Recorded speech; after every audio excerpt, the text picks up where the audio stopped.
ही आहे शेगाव पंचायत समिती अंतर्गत ग्रामीण जनतेच्या मेहनतीच्या पैशातून बनलेली गायगाव ग्रामपंचायतची नवीन इमारत।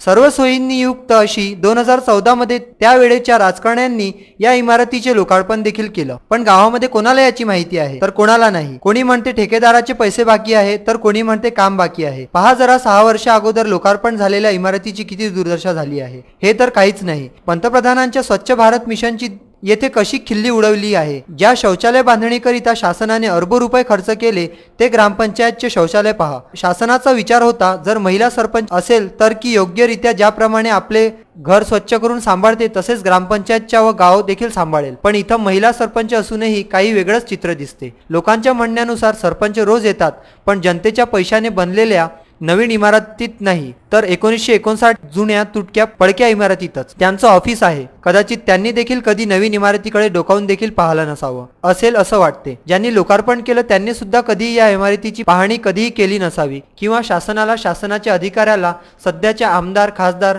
या राजकारण्यांना विचारलंही नसेल की या इमारतीची अशी दुर्दशा का झाली। याबाबत कधी साधा कागद सुद्धा पंचायत समितीला टाकून विचारणा त्यांनी केली नसेल, फक्त लोकार्पण केलं बस। हे तर काहीच नाही, पंचायत समितीचे गट विकास अधिकारी संजय आडसी आणि पुरुषोत्तम गायकवाड यांनी सुद्धा कदाचित या इमारतीकडे डोकावून बघितलं नसावं। त्यांनाही काय देणं घेणं, त्यांचा पैसा या इमारतीमध्ये कुठे लागला आणि आपलं तर पगार येतोय ना, मग काय ते कशाला इकडे लक्ष देतील। त्यापेक्षा मोठा प्रश्न हा की ज्या जनतेला आपण सुद्र जनता म्हणत आहोत ती सुद्धा काहीच बोलत नाही, काही करत नाही।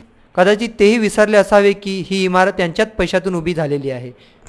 नवीन बिल्डिंगची ग्रामपंचायत आहे ना आमच्या अजून काही काम राहिलं बाकी आहे तिचं। पण तिथं तर लोकार्पण झालेलं आहे, सगळं काही झालेलं आहे ना।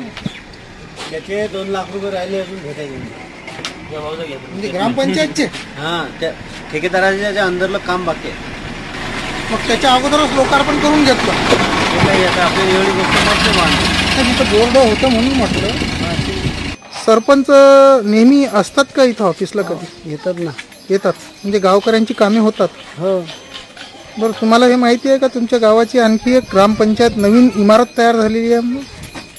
म्हणतो लोकार्पण झालं, लोकार्पण नाही झालं म्हणजे भरपूर दिवस झाले ती बनून तयार आहे पण लोकार्पण नाही झालं असं म्हणणं आहे। बरं, सरपंचांचं पूर्ण नाव काय? नाव काय? रमाबाई भीमराव सोनवणे। रमाबाई भीमराव सोनवणे। बरं, किती वर्षापासून सरपंच आहे? 4 वर्ष होत असं। बरं, 4 वर्ष 9 4 होतात नाही। इथे मोठा प्रश्न पडतो, काय 70 वर्षात राजकारणी आणि शासन जनतेला जागृत करण्यात यशस्वी राहिली की मुद्दाम यांनी जनतेला जागृत केले नाही। संविधान निर्माते भारतरत्न डॉक्टर बाबासाहेब आंबेडकर यांचं पहिलं वाक्य होतं, शिका, संघटित व्हा आणि आपलं देशाच्या प्रश्नासाठी लढा। पण त्या थोर पुरुषांच्या या विचारांनी आज आपणच आठवण ठेवत नाही तर हे अधिकारी व राजकारणी काय म्हणून ठेवतील। आम्ही आमच्या माध्यमातून या जनतेला सांगू इच्छितो, उठा, लढा, देशाचा व स्वतःचा विकास करा। महात्मा गांधी, डॉक्टर बाबासाहेब आंबेडकर, सरदार वल्लभभाई पटेल आणि शहीदांच्या स्वप्नातला भारत घडवा। कारण गाव, शहर, देश असेल तरच तुम्ही आणि आम्ही राहू। उठा, जाब विचारा या राजकारणींना आणि अधिकाऱ्यांना, आम्ही तुम्हाला पगार का देतो, आम्ही तुम्हाला निवडून का देतो। जगातील सर्वात मोठ्या लोकतंत्र देशाच्या निवडणुकीची घोषणा झालेली आहे।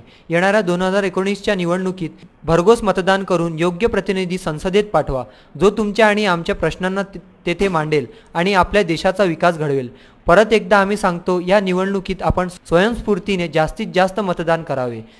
VCN न्यूज करिता बुलढाणा येथून समीर देशमुख सोबत महेंद्र मिश्रा यांचा वृत्तांत।